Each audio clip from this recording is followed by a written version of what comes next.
중국 전역이 충격에 휩싸였습니다. 베이징부터 상하이까지 SNS와 비공개 채팅방에서 한국에 관한 이야기가 폭발적으로 번지고 있습니다. 중국 공산당이 긴급 언론 대책 회의를 소집했고 국영방송들은 일제히 한국 관련 보도를 중단했습니다. 생방송 중 갑자기 끊긴 화면, 사라진 기자, 그리고 인터넷에서 삭제되는 게시물들. 모든 논란의 중심에는 중국 최고의 여성 앵커 웨이린이었습니다. 10년간 한국을 비판해온 그녀가 2주간의 한국 방문 후 완전히 다른 사람이 되어 돌아왔습니다. 한국은 우리가 알고 있던 그런 나라가 아닙니다. 이 한마디를 하려다 전국 방송에서 강제 퇴출된 웨이린. 중국 정부는 왜 그녀의 입을 막으려 했을까요? 웨이린이 본 한국의 진실은 무엇이었을까요? 중국 정부가 그토록 숨기고 싶었던 한국의 모습은 무엇이었을까요? 중국의 자존심을 무너뜨린 충격적인 한국의 진실. 지금 바로 사연 시작하겠습니다. 잠깐 사연 시작하기 전에 여러분의 구독과 좋아요는 영상 제작에 있어 제겐 큰 힘이 됩니다. 그리고 끝까지 시청하셔서 대한민국의 위대함을 전 세계로 알려질 수 있게 여러분의 생각을 댓글로 남겨주세요. 안녕하세요. 저는 중국 방송사의 뉴스 앵커 웨이린입니다.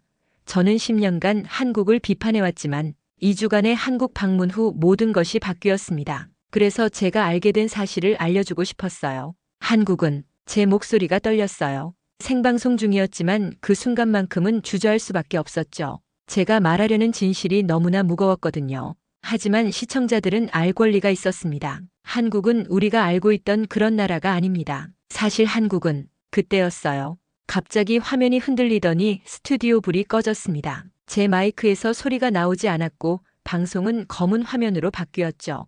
귀에는 스태프들의 당황한 목소리가 들렸어요. 방송 장비에 문제가 생겼습니다. 시청자 여러분의 양해 부탁드립니다. 연출자가 황급히 카메라 앞에 서서 말했지만 제 옆에서 방송국 보안요원이 저를 스튜디오 밖으로 끌어내는 상황이 보였어요. 누구나 알 수 있었죠. 이건 단순한 장비 문제가 아니었답니다. 실시간 댓글창은 폭발하고 있었어요. 방송 끊긴 거 보니 검열이네. 웨이린이 무슨 말을 하려 했길래 중국이 이렇게 반응하는 거지. 설마 한국에서 뭔가 충격적인 걸 본 건가? 스튜디오를 나오면서 저는 마음이 무거웠어요. 세상에 알리고 싶었던 진실, 한국에서 제가 직접 경험한 그 모든 것들이 머릿속을 스쳐 지나갔죠. 매섭게 부는 차가운 바람을 맞으며 걸었지만 그보다 더 차가운 건 현실이었어요. 제가 경험한 진실을 말할 수 없다는 사실 말입니다. 방송국 밖으로 나오자 핸드폰이 쉴 새 없이 울렸어요. 친구들, 가족들, 그리고 동료 기자들의 연락이었죠. 다들 저에게 무슨 일이 있었는지 물었지만 저는 아무에게도 말할 수 없었습니다. 그들에게 어떻게 설명해야 할지 몰랐거든요. 차가운 겨울바람이 뺨을 스쳤지만 그보다 더 차가운 건 제 마음이었어요. 한 달 동안 한국에서 보고 느낀 모든 것들을 세상에 알리고 싶었는데 단 한마디도 하지 못했으니까요. 길거리 카페 앞에 멈춰서서 핸드폰 알림을 확인했습니다. SNS는 제 방송이 끊긴 사건으로 들썩이고 있었어요. 웨이린 아나운서가 말하려 했던 한국의 진실은 무엇일까? 왜 정부는 그녀의 입을 막으려 했던 거지? 한국에 대한 진실이 그렇게 위험한 거야? 고개를 들어 어두워진 하늘을 바라봤습니다. 별 하나 보이지 않는 밤하늘처럼 진실도 가려버린 것 같아 가슴이 아팠죠. 발걸음을 돌려 집으로 향하며 한 달 전으로 돌아가 이 모든 일의 시작점을 떠올렸습니다. 한 달 전 저는 베이징의 대형 방송국에서 한국을 비판하는 방송 패널로 출연하고 있었어요. 스튜디오는 환하게 빛났고 카메라 3대가 저희를 향해 있었습니다. 저는 중국의 유명 시사 프로그램 진행자였고 그날도 여느 때와 같이 대본대로 방송을 진행했죠. 최근 한국에서 중국인을 거부하는 식당이 늘어나고 있다는 소식입니다. 어떻게 생각하십니까?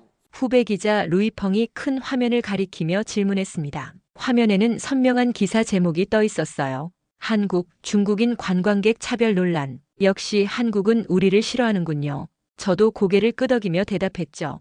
이런 방송은 늘 있었습니다. 한국에 대한 부정적인 뉴스만 선별해서 보도하는 거예요. 그날 밤 호텔 방으로 돌아와 혼자 있을 때였습니다. 문득 의문이 들었어요. 그런데 우리가 보는 뉴스가 과연 전부 사실일까? 컴퓨터 앞에 앉아 검색을 해봤지만 중국 내에서는 한국에 대한 부정적인 뉴스만 찾을 수 있었어요. 하지만 VPN을 통해 해외 사이트에 접속했을 때 완전히 다른 이야기들이 보였죠.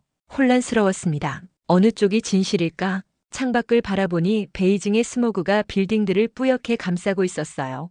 그 모습이 마치 진실을 가리는 장막 같다는 생각이 들었습니다. 스마트폰을 집어들고 한국에 관한 여러 기사들을 읽어내려갔어요. 한국의 발전상, 문화, 그리고 사회 시스템에 대한 내용들. 중국 내에서 접하던 내용과는 너무 달랐죠.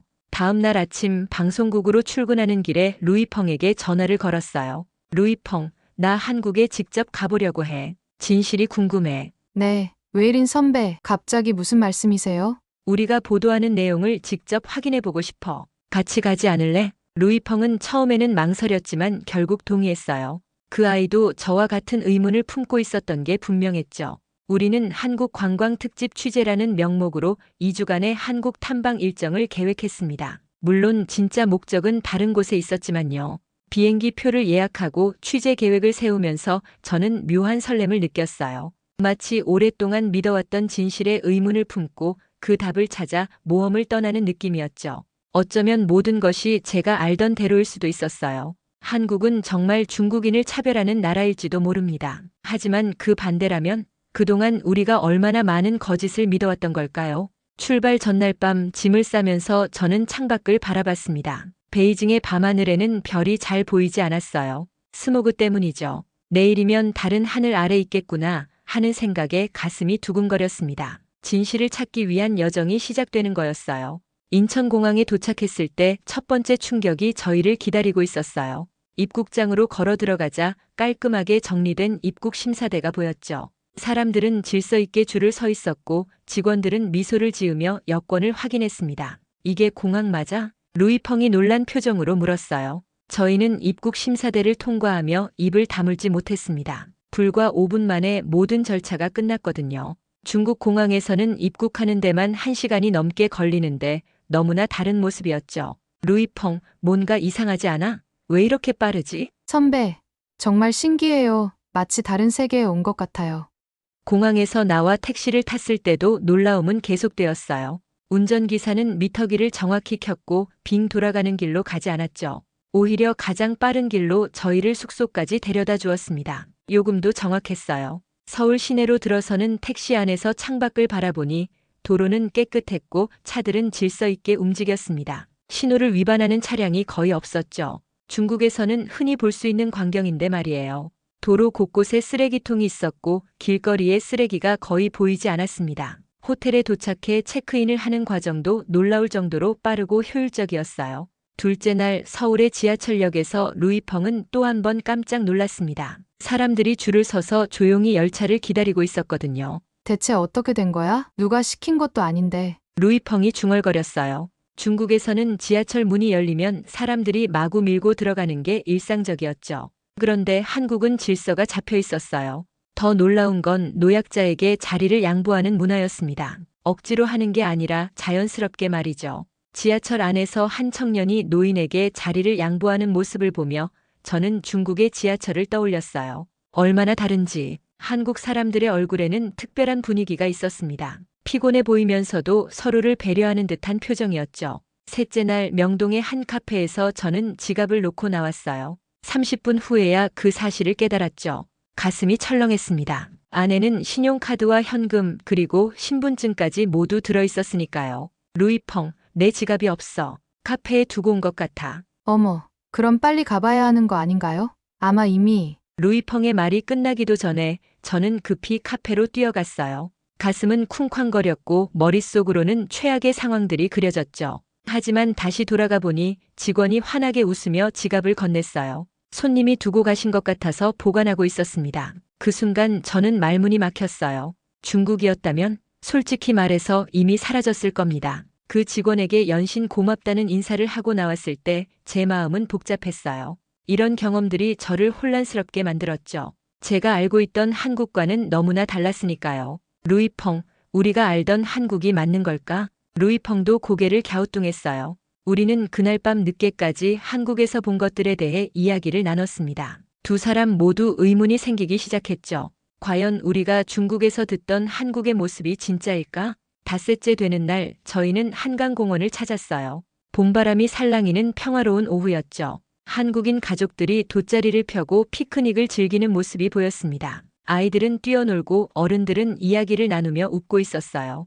공원은 깨끗했고 사람들은 각자의 공간을 존중하며 즐기는 듯 했습니다. 그런데 갑자기 루이펑이 제 팔을 잡았어요. 웨이린 선배, 저기 좀 보세요. 루이펑이 가리킨 곳을 보니 충격적인 광경이 펼쳐져 있었죠. 공원 한쪽에 쓰레기가 널브러져 있었습니다. 그 옆에는 중국인 관광객 단체로 보이는 사람들이 있었어요. 그들은 음식을 먹고 그대로 쓰레기를 버리고 있었습니다. 뭐야, 이 쓰레기들은? 루이펑이 작게 중얼거렸어요. 그때 한국인 자원봉사자들이 다가와 조용히 쓰레기를 줍기 시작했죠. 그들은 미소를 지으며 중국인 관광객들에게 말했습니다. 죄송하지만 쓰레기는 가져가 주시면 좋겠습니다. 그러자 중국인 관광객 중 한 명이 대답했어요. 그런 게 어딨어? 청소부들이 치울 거 아냐? 그 모습을 보며 저는 깊은 수치심을 느꼈습니다. 루이펑도 고개를 숙였어요. 자원봉사자들은 아무 말 없이 쓰레기를 계속 주웠죠. 그들의 얼굴에는 짜증이나 분노가 아닌 약간의 실망감만이 묻어 있었습니다. 루이펑, 우리가 한국을 욕할 자격이 있을까? 제 질문에 루이펑은 대답하지 못했어요. 그저 고개를 가로젓기만 했죠. 여기서 누가 이상한 행동을 하고 있는 걸까요? 한국인들일까 아니면 우리 중국인들일까? 그날 저녁 저희는 고급 식당이 아닌 서민들이 많이 찾는 작은 식당에 갔어요. 식당 주인은 우리가 중국인인 것을 알고도 친절하게 대해주었죠. 오히려 중국어로 몇 마디 인사를 건네며 웃어주었습니다. 중국에서 오셨어요? 환영합니다. 그 순간 저는 또 한 번 충격을 받았어요. 뉴스에서는 한국이 중국인을 차별한다고 했는데 실제로 만난 대부분의 한국인들은 그렇지 않았거든요. 물론 가끔 불편한 시선을 느낄 때도 있었지만 그건 소수였습니다. 저희는 그날 밤 호텔 방에서 오랜 시간 이야기를 나눴어요. 중국 뉴스에서 보도하는 한국의 모습과 실제 보고 경험한 한국의 모습은 너무나 달랐죠. 루이펑, 우리가 얼마나 잘못 알고 있었는지 깨달아. 왜 우리 뉴스는 항상 한국의 부정적인 면만 보도하는 걸까? 선배, 저도 이해가 안 돼요. 여기서 느끼는 건 완전히 다른데. 다음 날 저희는 서울의 한 대학을 방문했어요. 한국 학생들과 중국 유학생들을 만나 이야기를 나눴죠. 놀랍게도 많은 중국 유학생들이 한국 생활에 만족하고 있었습니다. 처음에는 차별을 많이 받을 줄 알았어요. 뉴스에서 그렇게 말하니까요. 하지만 실제로는 그렇지 않았어요. 물론 가끔 불편한 시선이 있긴 하지만 대부분의 한국인들은 친절해요. 한 중국 유학생이 말했어요. 이런 이야기들을 들으며 저는 더욱 혼란스러워졌습니다. 제가 방송에서 전달하던 내용과 너무 달랐으니까요. 우리가 보도하는 내용이 과연 진실일까? 이 질문이 계속해서 제 머릿속을 맴돌았어요. 그리고 마음속 깊은 곳에서는 이미 답을 알고 있었죠. 우리는 진실의 일부분만 보고 있었던 겁니다. 그것도 의도적으로 선별된 부정적인 측면만요. 2주간의 탐방을 마치고 중국으로 돌아왔을 때 저는 마음속으로 결심했어요. 진실을 말해야 한다고요. 제가 직접 보고 경험한 한국의 모습을 시청자들에게 전달해야 했죠. 방송국으로 돌아간 첫날, 저는 PD에게 특별 코너를 제안했습니다. 한국 특집 방송을 하고 싶어요. 제가 직접 경험한 한국의 모습을 보여주는 거죠. PD는 처음에는 흥미를 보였지만 제 기획안을 본 후 표정이 굳어졌어요. 웨이린, 이건 방송하기 어려울 것 같아. 상부에서 허락하지 않을 거야. 왜요? 사실을 전달하는 게 우리 일 아닌가요? 물론이지 하지만 너도 알잖아 한국에 대해서는 특별한 지침이 있어. 저는 이해할 수 없었어요.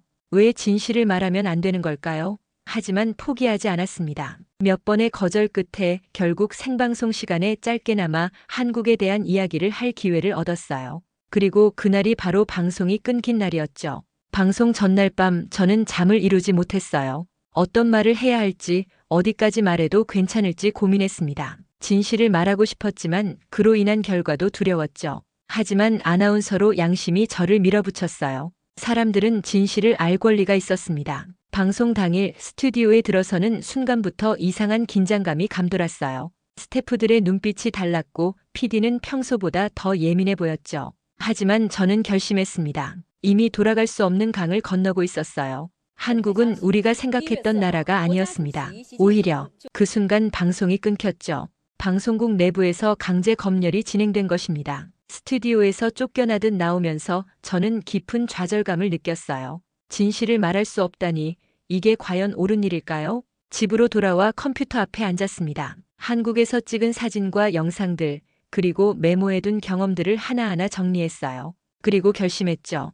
방송에서 말할 수 없다면 다른 방법을 찾아야 했습니다. 저는 개인 블로그에 짧은 글을 올렸어요. 한국에서의 경험 중 일부만 조심스럽게 공유했죠. 직접적인 비판이나 민감한 내용은 피하면서 말이에요. 하지만 그마저도 몇 시간 후에 삭제되었습니다. 인터넷 검열이 시작된 거죠. 이렇게 진실이 가려지는 건 옳지 않아. 저는 루이펑에게 전화를 걸었어요. 루이펑도 비슷한 경험을 하고 있었죠. 한국에 대한 글을 올렸다가 삭제당한 것입니다. 웨이린 선배, 우리가 할 수 있는 게 없나요? 루이펑의 목소리에서 좌절감이 느껴졌어요. 하지만 저는 포기하지 않기로 했습니다. 어떻게든 사람들에게 진실을 알려야 했으니까요. 그날 밤 저는 해외 SNS 계정을 통해 한국에서의 경험을 영어로 기록하기 시작했어요. 중국 내부에서 접속할 수 없는 플랫폼이었기에 당장은 안전했죠. 하지만 그 내용이 언젠가는 중국으로 흘러들어올 것이라는 것을 알고 있었습니다. 방송이 끊긴 후 하루가 지났을 때 놀라운 일이 벌어졌어요.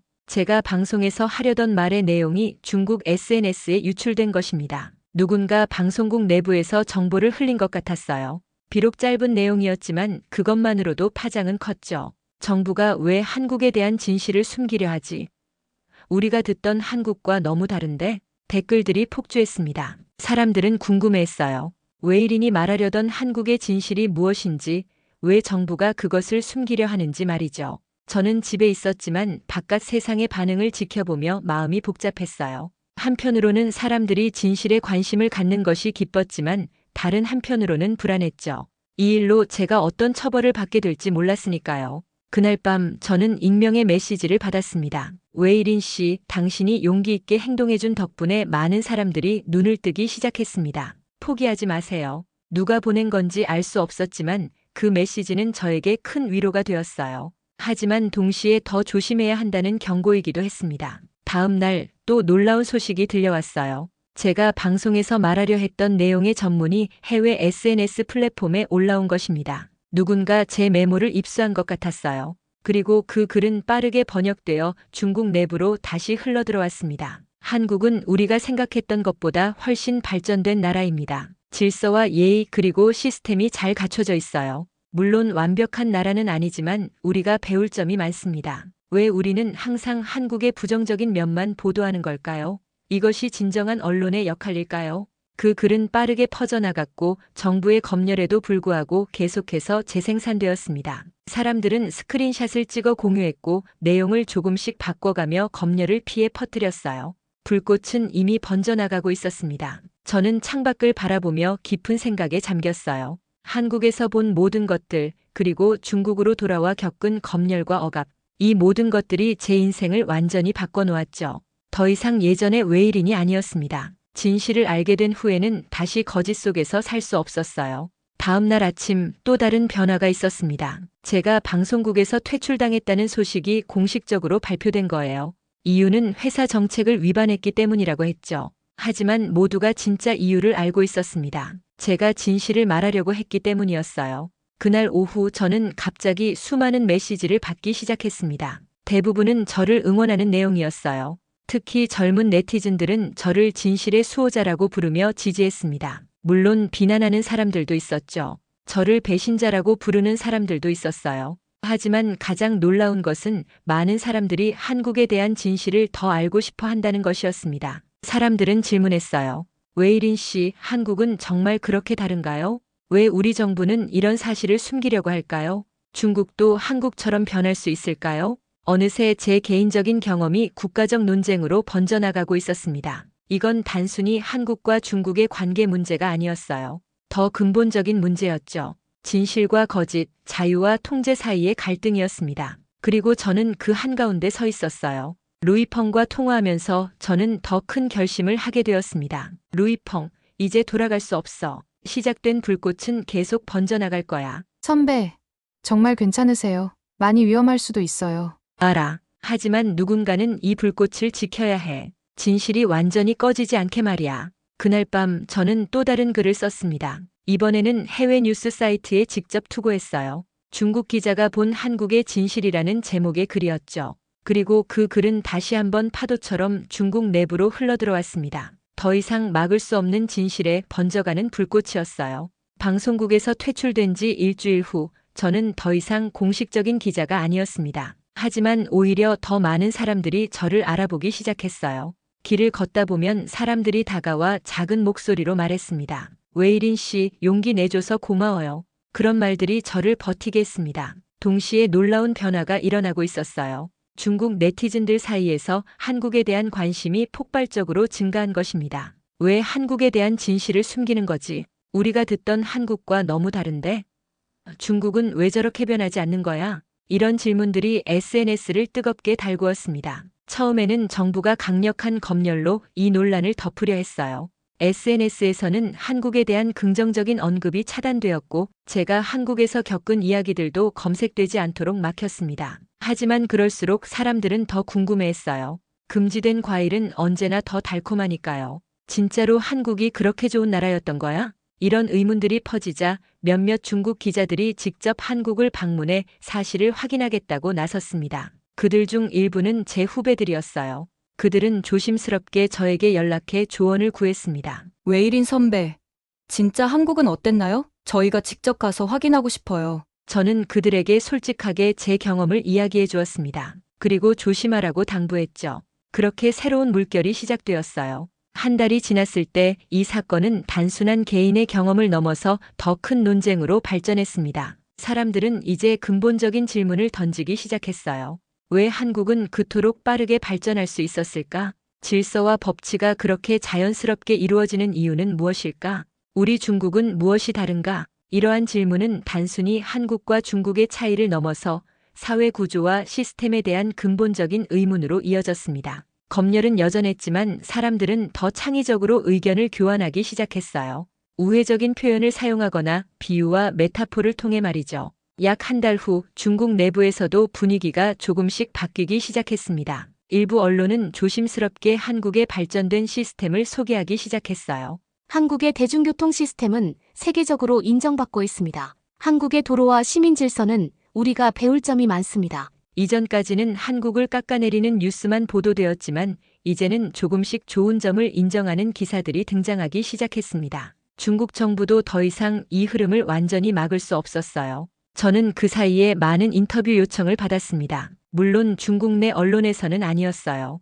해외 언론들이었죠. 처음에는 거절했습니다. 더 큰 문제가 생길까 두려웠거든요. 하지만 점점 제 목소리가 필요하다는 생각이 들었어요. 결국 저는 한 해외 언론과의 인터뷰에 응했습니다. 그곳에서 저는 제가 관찰한 한국과 중국의 차이점에 대해 이야기했어요. 가장 큰 차이점은 시민의식입니다. 한국 사람들은 자발적으로 규칙을 지키고 서로를 배려해요. 이건 단순한 법률 문제가 아니라 문화적인 차이죠. 또 하나는 시스템의 효율성이에요. 한국은 불필요한 절차를 최소화하고 시민들의 편의를 우선시합니다. 이런 시스템이 사람들의 신뢰를 얻고 그 신뢰가 다시 시스템을 더 강화시키는 선순환이 이루어지고 있어요. 마지막으로 한국은 비판과 토론의 자유가 있습니다. 물론 완벽하지는 않지만 사람들은 자신의 의견을 자유롭게 표현할 수 있어요. 이런 환경에서 더 나은 아이디어가 탄생하고 사회가 발전할 수 있는 것 같습니다. 이 인터뷰는 중국에서 직접 보도되지는 않았지만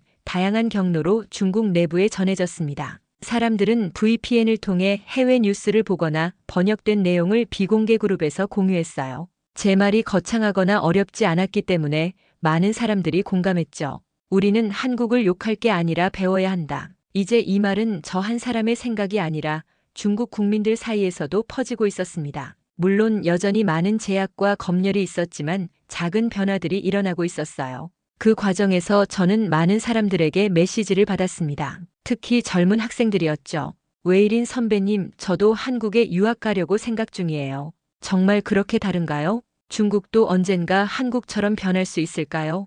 우리가 배울 수 있는 가장 중요한 것이 무엇일까요? 저는 이런 질문들에 하나하나 답변하려고 노력했어요. 한국을 지나치게 이상화하지 않으면서도 진실을 전달하려고 했죠. 중요한 것은 비판이 아니라 배움이었으니까요. 한국도 완벽한 나라는 아니에요. 그들도 많은 문제를 가지고 있습니다. 하지만 중요한 건 그들이 문제를 인정하고 개선하려는 의지가 있다는 거예요. 우리도 그런 태도를 배울 필요가 있지 않을까요? 이렇게 대화가 이어지면서 저는 단순한 기자가 아닌 두 문화 사이의 다리가 되어가고 있었습니다. 제가 원했던 일은 아니었지만 어쩌면 이것이 제가 해야 할 역할이라는 생각이 들었어요. 진실을 전하고 이해를 돕는 일, 그것이 진정한 저널리스트의 사명이 아닐까요? 그로부터 3개월 후 저는 한적한 거리를 걸으며 스마트폰을 켰습니다. 검색창에 한국 여행을 입력했어요. 예전과 달리 이제는 긍정적인 기사도 함께 보였습니다. 한국의 발전된 교통 시스템, 중국에서도 도입 가능할까? 한국 여행, 중국인 관광객들의 실제 경험은 작은 변화였지만 의미 있는 변화였어요. 물론 아직도 정부의 검열은 존재했고 모든 진실이 공개되지는 않았습니다. 하지만 이미 시작된 변화의 물결은 되돌릴 수 없었어요. 한 카페에 들어가 창가에 앉았습니다. 옆 테이블에서는 젊은 학생들이 한국 여행 계획을 세우고 있었어요. 한국에 가면 꼭 지하철 타봐야 해. 정말 깨끗하고 질서 있대. 나는 한강에서 피크닉 해보고 싶어. 그런데 쓰레기는 꼭 가져와야 한대. 그들의 대화를 들으며 미소 지었습니다. 변화는 더디고 아직 갈 길이 멀지만 확실한 건 이제 진실을 완전히 막을 수는 없다는 것이었어요. 저는 방송국을 그만둔 후 작은 블로그를 시작했습니다. 해외 서버를 이용한 블로그였죠. 거기서 저는 한국과 중국의 문화 차이, 그리고 서로에게 배울 점들에 대해 글을 썼어요. 직접적인 정치 비판은 피했지만 사람들이 스스로 생각할 수 있는 기회를 제공하려고 노력했습니다. 그리고 또 하나의 큰 변화가 있었어요. 저는 한국과 중국의 젊은 학생들을 연결해주는 문화 교류 프로그램을 시작했답니다. 물론 비공식적이고 소규모였지만 많은 젊은이들이 참여했어요. 그들은 서로의 언어를 배우고 문화를 이해하며 무엇보다 서로에 대한 편견을 깨트리게 되었습니다. 어느 날 제 블로그에 한 댓글이 달렸어요. 웨이린 씨 덕분에 저는 한국에 유학을 결정했습니다. 처음에는 두려웠지만 실제로 와보니 정말 좋은 경험이 되고 있어요. 무엇보다 여기서 배운 시민의식과 질서를 언젠가 중국에 돌아가면 실천하고 싶습니다. 이런 메시지를 받을 때마다 가슴이 뭉클했어요. 제가 시작한 작은 불씨가 다른 이들의 삶에도 영향을 미치고 있다는 사실이 기뻤습니다. 루이펑도 큰 변화를 겪었어요. 그 아이는 방송국을 떠나 독립 다큐멘터리 감독이 되었습니다. 첫 작품의 주제는 변화하는 아시아의 도시들이었죠. 한국, 일본, 싱가포르 등 아시아의 발전된 도시들을 다루는 내용이었습니다. 직접적으로 중국을 비교하진 않았지만 시청자들이 스스로 생각할 수 있는 여지를 남겼어요. 선배, 좋은 소식이 있어요. 어느 날 루이펑이 흥분된 목소리로 전화를 걸어왔습니다. 제가 한국의 공공질서 시스템에 관한 다큐멘터리 제작 허가를 받았어요. 같이 작업하실래요? 저는 놀라움을 감출 수 없었어요. 이제 공식적으로 한국의 긍정적인 면을 다룰 수 있게 된 것입니다.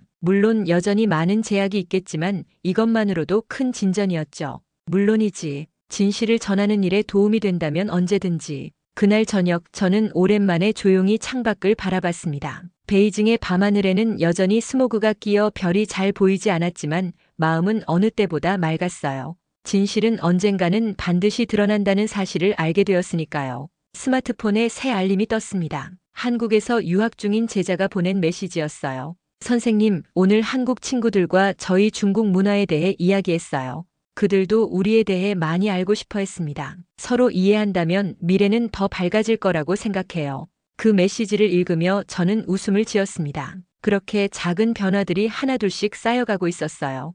다음 날 아침 저는 오랜만에 일찍 일어나 공원으로 산책을 나갔습니다. 그곳에서 몇몇 노인들이 쓰레기를 줍는 모습을 보았어요. 그들 중 한 명이 저를 알아보고 다가왔습니다. 당신이 그 웨이린 아나운서 아닌가? 텔레비전에서 봤어. 저는 긴장했지만 그 노인은 미소를 지으며 말했어요. 내 손주가 당신 이야기를 해줬네. 한국에 다녀온 후에 여기 공원에서 쓰레기를 함부로 버리면 안 된다고 말이야. 그래서 우리 노인들도 작은 변화를 시작해보기로 했지. 그 말을 들으며 저는 가슴이 따뜻해지는 것을 느꼈습니다. 변화는 이미 시작되었고 작은 불씨들이 모여 큰 불꽃이 되어가고 있었어요. 카페로 돌아와 노트북을 펼쳤습니다. 오늘의 블로그 글을 쓰기 위해서였죠. 제목은 이미 정해두었어요. 직접 가보지 않으면 진실은 모른다. 이것이 제가 한국 여행에서 배운 가장 중요한 교훈이었습니다. 그리고 앞으로도 계속 전하고 싶은 메시지였어요. 글을 마무리하며 저는 조용히 중얼거렸습니다. 진실은 결국 드러난다. 그리고 미소를 지었습니다. 제 인생이 완전히 바뀌었지만 후회는 없었어요. 오히려 더 의미 있는 삶을 살게 되었다고 느꼈습니다. 작은 불씨가 되어 세상을 조금이라도 밝게 비추는 역할을 할 수 있다면 그것으로 충분했으니까요. 이제 저는 새로운 여정을 시작합니다. 더 많은 나라를 방문하고 더 많은 진실을 찾아 나설 거예요. 그리고 그 진실을 통해 서로를 이해하고 존중하는 세상을 만드는 데 기여하고 싶습니다. 그것이 진정한 아나운서의 사명이라고 믿기 때문입니다. 변화는 언제나 작은 불씨에서 시작됩니다. 그리고 저는 그 불씨가 되기로 했습니다. 사연은 여기까지입니다. 한국에 대한 부정적 선입견으로 출발했지만 돌아올 때는 완전히 새로운 시각을 얻게 되었습니다. 직접 경험한 한국의 모습은 중국 매체에서 보도하는 것과는 너무나 달랐습니다. 베이징의 카페에서 창밖을 바라보며 저는 깨달았어요. 진정한 발전은 남을 깎아내리는 것이 아니라 배우고 존중하는 데서 시작된다는 것을. 진실은 아무리 막으려 해도 결국 드러납니다. 제 사연은 여기까지입니다. 대한민국의 질서와 시민의식, 시스템의 효율성은 전 세계가 배워야 할 점입니다. 한국의 우수함을 더 많은 사람들에게 알릴 수 있도록 여러분의 생각을 댓글로 남겨주세요. 그리고 마지막으로 구독과 좋아요는 영상 제작에 있어 큰 힘이 됩니다. 더 좋은 사연으로 보답하겠습니다. 오늘도 시청해주신 모든 분들께 감사드립니다.